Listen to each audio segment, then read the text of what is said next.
Coach Schmitter here, and we have Rob who's going to help us today.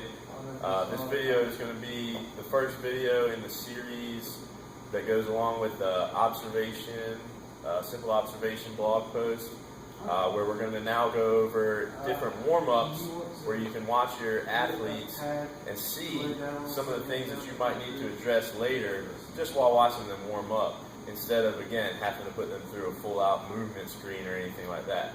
So the first exercise that we're going to use in this series is the glute bridge. All right, most warm-ups include some type of glute bridge, some type of glute activation. I know at Port City Sports Performance, that's the first thing on our lower body warm-up is the glute bridge. Okay, so that's what Rob's going to demonstrate first, and he's also going to demonstrate some of the things that we're going to look for again. So I'm going to have Rob do a couple reps here, and we're going to see what he's doing wrong, and then we're going to talk about it. Okay, go ahead, Rob.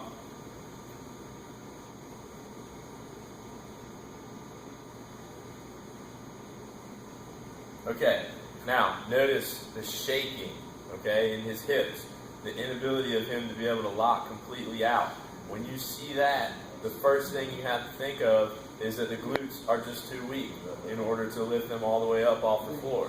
All right, this is a big issue. If you find that right away, you know you need to spend some time on strengthening the glutes. Okay, now there is some other things that may come about from that.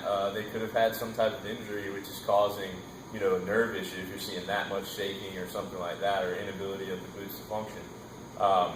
But you can't know that just from watching them do that. That would be something that you would have to, do your medical screen and all those things, and make sure the athlete's telling you everything about their medical history and whatnot. Okay, so just be sure that when you see your athletes perform a glute bridge and they're shaking and can't lock all the way out, and it looks like Rob just showed, all right, that probably just means really weak glutes. We need to focus some time on some glute activation and glute strengthening, okay? Not just a bunch of warm-up exercises and things like that. We need to strengthen the glutes as much as possible.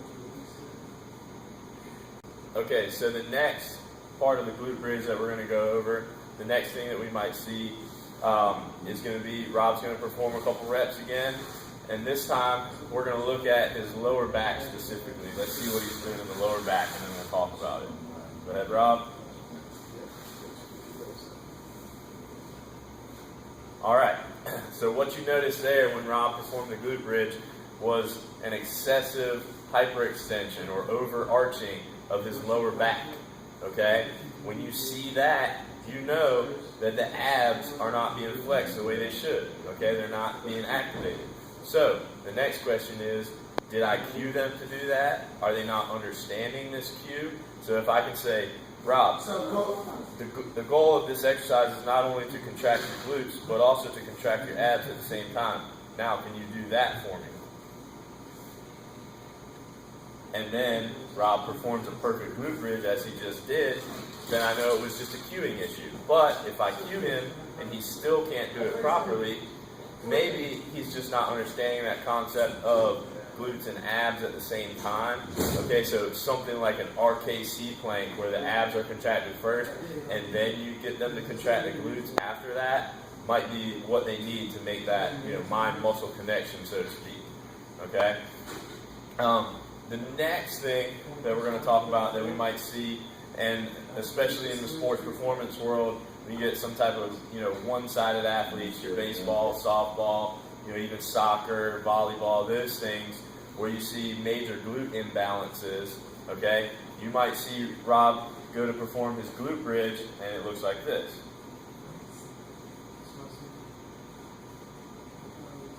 Good, okay? If you could see there, at the angle that we have, his right side was coming up, looked perfect, left side lagging behind a little bit.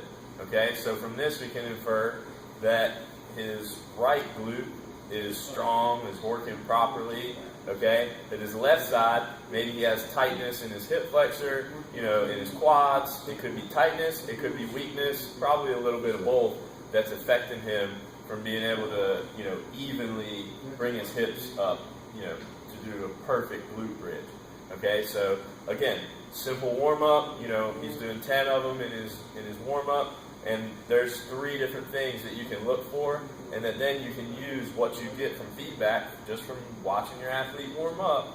Okay, you can use those things to then design a proper program, all right, a personalized program, as we're always preaching at CoachSchmitter.com, all right, in order to make Rob the best possible athlete that he can